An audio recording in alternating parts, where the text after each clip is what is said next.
كنموذج للمرأة الناجحة المشرفة لمدينة آسفك، فتحية لها.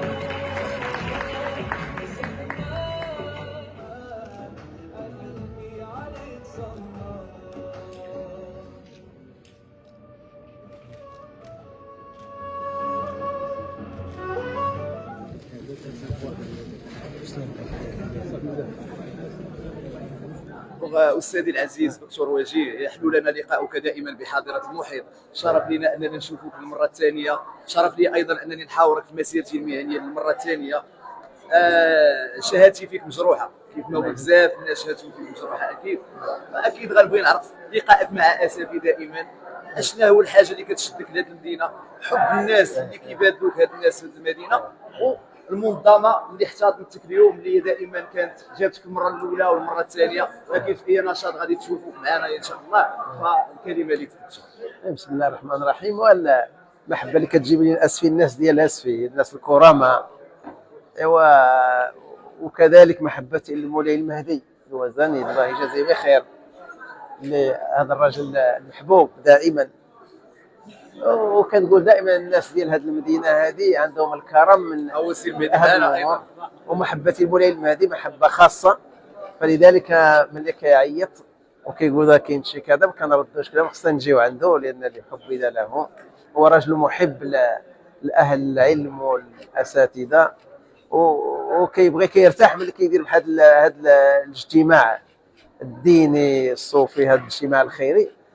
هو كيرتاح في هذا الجهه. فلذلك تحيه للناس ديال هذه المدينه المباركه لكرمهم للضيافه ومدينه الثقافه والمدينه العريقه اللي كثير الناس كيحبوا باش يجيو يشوفوها.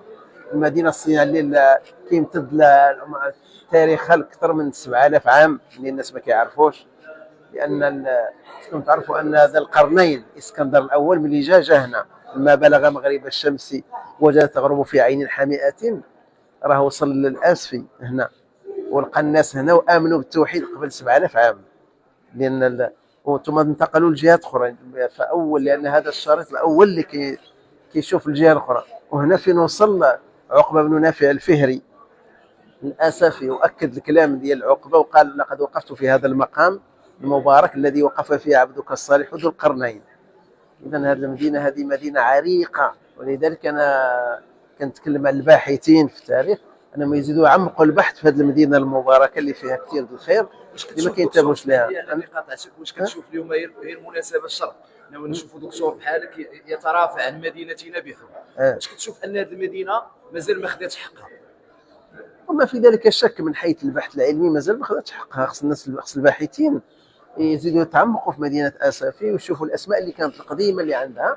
كما قلت لك ان عقبه بن نافع الفهري الفاتح وصل هنا وقال كلمه مشهوره: الله علمت ان خلف هذا البحر قوم لخذته. ما كانش كيعرف ان كاينه امريكا في الجهه الاخرى في هذاك الوقت، يعني قبل 1300 عام قال هذه الكلمه، واكد على ان ذا القرنين الاسكندر قبل 7000 عام وصل هنا.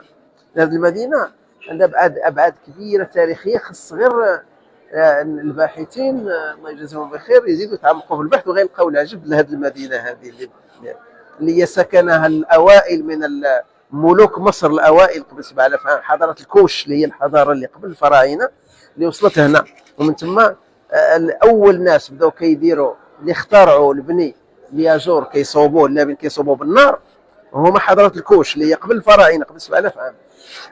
وهما اللي وصلوا هنا، وهما اللي وصلوا للحضاره ديال الطين اللي كنشوفوه اليوم. كنسمعوا الطين والكوش، حضاره الكوش. علاش كيسموا الناس الكوشي؟ ما عارفينش منين جات من الكوش هذه النار.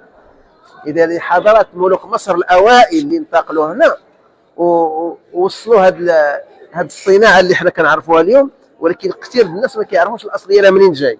هي حضاره الكوش المصريه اللي قبل 7000 عام اللي وصلت لمدينه اسفي. باش يعرفوا الناس كيدويو على اسفي كيتكلموا بعد الاسلام، يشوفوا الحضاره ديال مدينه اسفي قبل الاسلام عندها يعني تمشي في عمق التاريخ 7000 عام قدام، وهذه اللي الناس ما عارفينهاش.